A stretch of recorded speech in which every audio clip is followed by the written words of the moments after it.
Day 3. What? Day 3. Look at that cute little shelter. Or not. It's cool. Day 3. Revised. So our original route would have had us farther down the North Country Trail at this point. We would have continued south on the North Country Trail before kind of making a big U and heading back up to the coast to where our reserved campsite was. Instead, what we did is Aaron came up with a new route that kind of took us just south and west and more directly to the spot that we had reserved. It was important that we got to the spot because it was one of the last campsites when we had reserved it over a month ago. So we figured we should still head in that direction and we'd be back on track with what our plans were for the rest of the trip. We expected it to be a more chill day, but as you can see, we headed down this road that became less and less of a road and more double track as we went. Looking on Strava right now, it doesn't even have a name, so I don't know if it was just a snowmobile path or it's a former road or what the case was. But so we still had a little bit of adventuring on this day, and this wouldn't even be the end of it. But we did find our way. This road did get us all the way back to some gravel. And then we had a decent amount of road and gravel touring as we went. The roads in this part of the state are almost all the gravel roads unless it's one of the main roads. And when I say main roads, those aren't even very busy roads. As you can see, it's stuff like this, pretty chill. Only have to pay minimal attention as we were going along. So even though this route wasn't going to be the complete remoteness of the first couple days of our trip, it was still pretty rural overall. No way. I just passed him on a hill. We did stop in this little town of Brethren where there was a gas station. I don't want to jinx it, but so far this has been a nice ride. I take it back. So that gas station was more than just your typical gas station. It was kind of the town's general store, it seemed like. It was a very tiny town, mostly just a crossroads, if you will.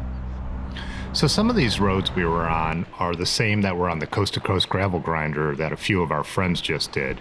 I did a whole live stream about that, so check out the live stream playlist. It's a 200-mile ride across Michigan, mostly on gravel, from one Great Lake to the next. It was really interesting to talk to a couple of my friends who did it. And now we all had the experience of the sandy roads in common. So we're in Big M. I believe this is where the Coast to Coast gravel grinder our friends just did came through. And about where Tony's day ended, or night. So yeah, Big M was where their last checkpoint and resupply point on the Coast to Coast was. I didn't realize that we were going to head into the side of the park and be back on single track. I guess I didn't look at Aaron's route very closely, but it was really cool. You know, even though I expected the day to be simple and fast, this did add a lot of fun into the middle of the day. There are a bunch of trails through this area, single track mountain bike trails. You'll see they show the signs, they call them fat tire bike trails, which is kind of interesting to me. I wonder if a part of that was that certain sections were going to be real sandy. The stuff we were going through was all rideable. I don't think we really had to put down a foot down anywhere through here. I don't remember 100% though. We came out to the trailhead where the parking lot was, and then we went to continue down, like you see there, the fat tire bike trails. But what we had realized here is our route was taking us backwards down the mountain bike trails. We looked at the map, we tried to figure out the alternative to get around. We didn't see where it was going to reconnect, and there was all fire roads in there. We decided to keep it simple, and the road paralleled the trails, so we just hopped back out on the road at this point. So not a big deal. Still had some of this cool gravel touring to do, and the roads were still great. But again, we were all kind of in the mood to get out to the coast and get to our campsite. Our planned route was, I think, 56 miles with a little over 1,000 feet of elevation. At this point, we had actually already done the most of the elevation as we were kind of heading down to the coast, as you would imagine you're doing when you're heading to a Great Lake.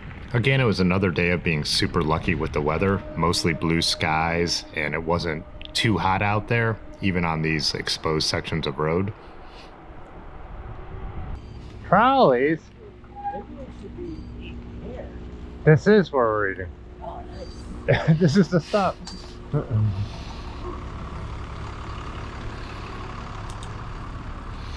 So this was about 6 miles from where our camp spot would be, and this was always the plan to stop here. It was a kind of like a general store, but they also did have sandwiches and some hot sandwiches. So we ate there, and then we were able to grab beer and food to cook for the night, which was really nice too, because, you know, we had just been doing the camp meals. So the idea of, you know, I think we picked up some sausages and buns, and the idea of, you know, being able to cook more regular food was exciting after a few days. It doesn't take much, you know. So we had a really nice big campsite at this campground.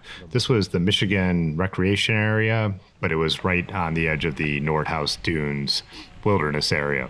Really, really pretty. So after getting set up, we decided to head out to the beach and go for a swim and hang out. Okay, here's a pretty good reveal. We've made it to Lake Michigan. So the beach was absolutely beautiful. You could see the dunes and the coastline in either direction. It feels more like the ocean than a lake. Brad and I had ridden some single track over the wooden dunes that you could see behind us. It was kind of a challenging but really fun ride to get to the beach, but Aaron and Ben had decided to turn around and go the actual way you were supposed to. I mean, we didn't know that was the way you were supposed to go, but so they actually walked down the beach and found us as we were sitting there enjoying our beers. Me and Brad did get in and go swimming for a while. The water was very, very cold. Aaron looked it up and it said it was only 57. I'm not sure if that was true, but it was not warm. Anyways, to go back the right way, we ended up walking down the beach with our bikes to where their bikes were. This is the kind of sand that is really hard to walk in, and pushing your bikes in it is no fun either. But that was the end of day number 3. And we, like I said, sat around the campfire, cooked our food, had a couple beers, and really got to relax and enjoy that kind of experience. What day is it? It's day 4. We're headed to Sleeping Bear Dunes. Gonna find any cherries today? One can only hope. Pop my Dune Cherry.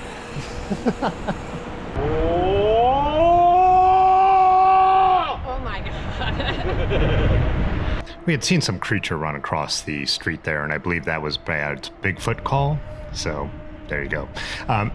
So yeah, this was going to be more road touring day as we were working our way up the coast.